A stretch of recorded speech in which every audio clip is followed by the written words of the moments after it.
वंदे मातरम पे कभी ban लगा ही नहीं। वंदे मातरम पे जो कोई आघात हुए, कुठाराघात हुए, उसके लिए कांग्रेस जिम्मेदार है। कांग्रेस ने ही प्रस्ताव पारित करके वंदे मातरम को काट दिया और आधा ही वंदे मातरम गाया जाएगा ये कहा। उसी कांग्रेस के साथ गले से गला मिलाकर आदित्य जी रोज घूमते हैं। उन्होंने सवाल भाजपा को नहीं, उन्होंने सवाल कांग्रेस को पूछना चाहिए।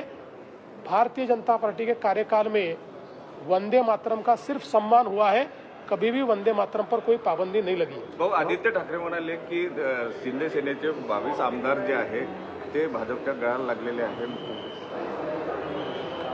असं आहे म्हणण्याकरता तर उद्या कोणी हेही म्हणू शकेल की आदित्य ठाकरेंचे जे 20 आमदार आहेत तेही भाजपच्या गळाला लागले आहेत, असं कोणाच्या म्हणण्याने थोडी होतं।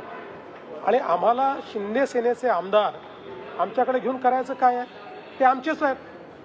शिंदे सेना जी आहे ती आमचा मित्रपक्ष आहे, ती खरी शिवसेना आहे। त्यामुळे ते आमच्या मित्रपक्षाचे आमदार आम्हाला घेऊन आम्ही अशा प्रकारचं राजकारणही करत नाही। उलट शिवसेना मजबूत झाली पाहिजे याकरता आम्ही त्यांच्या पाठीशी उभे आहोत आणि निश्चितपणे भविष्यात शिवसेना, भारतीय जनता पार्टी आणि आमची महायुती अजून मजबूत होतानाच आपल्याला पाहायला मिळेल। मराठवाड्यात सोयाबीनचे 1 लाख कोटींचे वायदे झालेले आहेत। दक्षिण आफ्रिकेमधून ते इम्पोर्ट करण्यात येते, त्यामुळे सोयाबीनचे दर कोसळण्याची शक्यता आहे। आजच कुठेतरी मी वाचलं की सोयाबीनचे दर हे स्थिर झालेले आहेत। आता तुम्ही म्हणता कुठले तरी वायदे झालेले आहेत, या कपोलकल्पित कोणीतरी काहीतरी बातमी सोडते, त्याच्यावर तुम्ही जाऊ नका। पूर्ण सोयाबीन आम्ही खरेदी करायला तयार आहोत। नाफेडनी त्या संदर्भातले सेंटर उघडलेले आहेत। हमी भावाने खरेदी चालू आहे।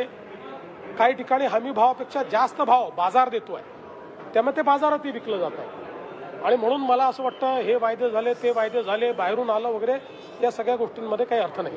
महाराष्ट्र के मंत्री और